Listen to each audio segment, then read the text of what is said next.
Rick Green is a constitutional expert and founder of the Patriot Academy. He is here now to help us unpack some of the day's headlines. Rick, it is great to see you. Thanks for joining us today. Tara, my pleasure. I don't know what it is, but the set today looks so much better for some reason. You're gonna hurt. You're gonna hurt David's feelings.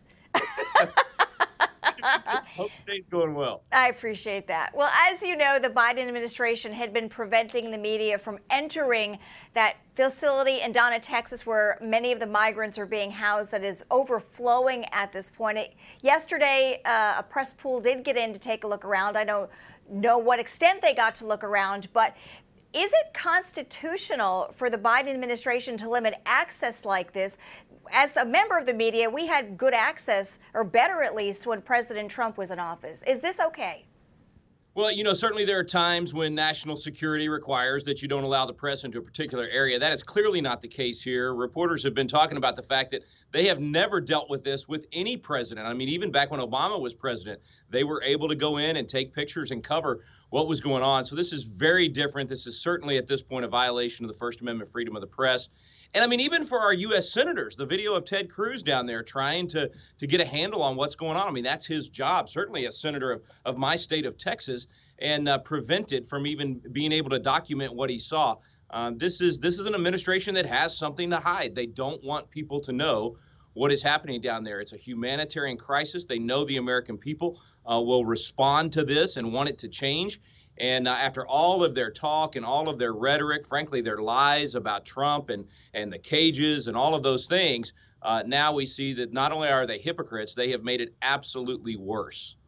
I'm not sure they're doing a great job of hiding it, because I will tell you, having just come from there, the media is crawling all over that place to get a look at what's going on. So, you know, speaking again of the border crisis, there is an article dated from the 26th of March from Town Hall, which says the U.S.-Mexico border is in shambles. And once again, America has an illegal immigration crisis on its hands. And it says there is only one person to blame, President Biden. What's interesting is the headline says President Biden's border crisis borders on treason. Now, your thoughts on this, and is Ted Harvey the only one who's talking about that? Well, I mean, he has certainly made decisions that are harming the nation. He has invited an invasion. I mean, he has signaled for this to happen. The results are obvious. 100,000 in February that were actually caught, 150,000 in March, so a 50% increase in 1 month. And again, that's only the ones that are caught. Look, I've got friends on the border with ranches down there. This is not only a humanitarian crisis, it's a criminal crisis. The cartels are running the show, and a lot of lives are being lost. But to the point of treason, I mean, at this point, it is endangering the nation. I'm not sure I'm ready to call it that yet.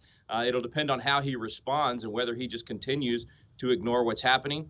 I don't think he's capable of responding at this point, mentally and physically. It's sad what we're seeing happen, but the administration is certainly culpable in the destruction of our border at this point.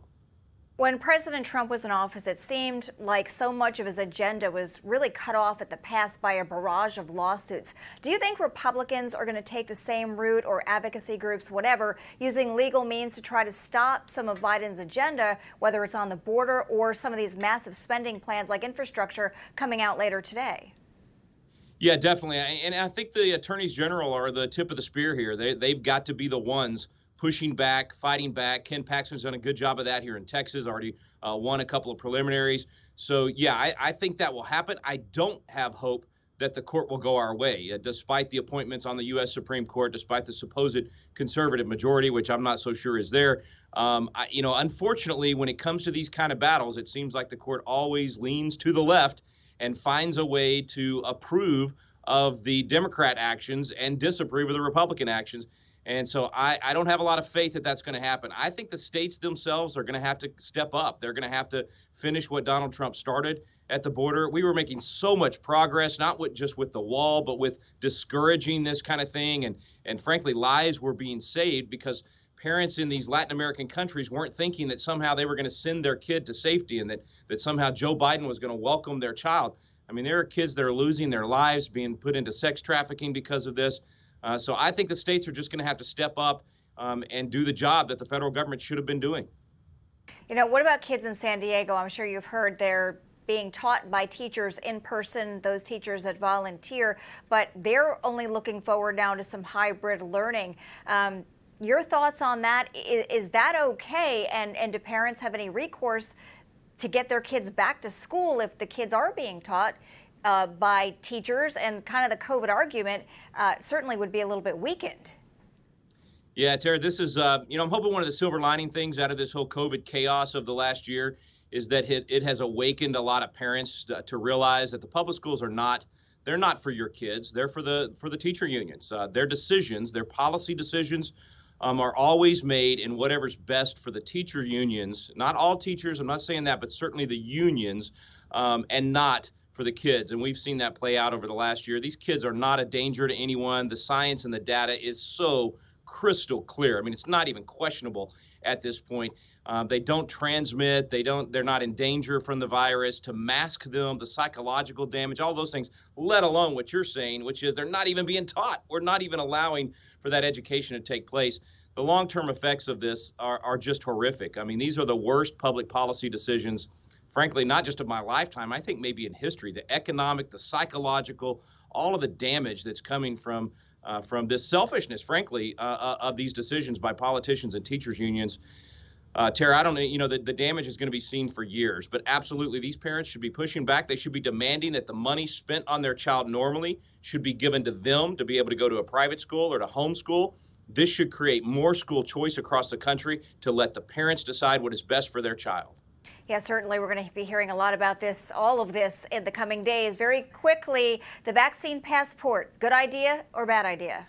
Oh, horrific, unconstitutional, evil, I would say. I mean, look, when Europe is saying we're not going to require a vaccine passport, we're not going to do these things, that's not freedom, and we're doing it. When Europe is more free than America, we got some real problems. And here again, the states have to push back. Thank God for Ron DeSantis leading the way in Florida. I wish my own governor here in Texas would take note and do the same thing. But the states are going to have to say, no vaccine passport. Our state is free. If you want to go to New York where you don't live in freedom, that's your choice. You can vote with your feet. But again, the states have the power. The legislators have the power. I hope they'll step up and use it.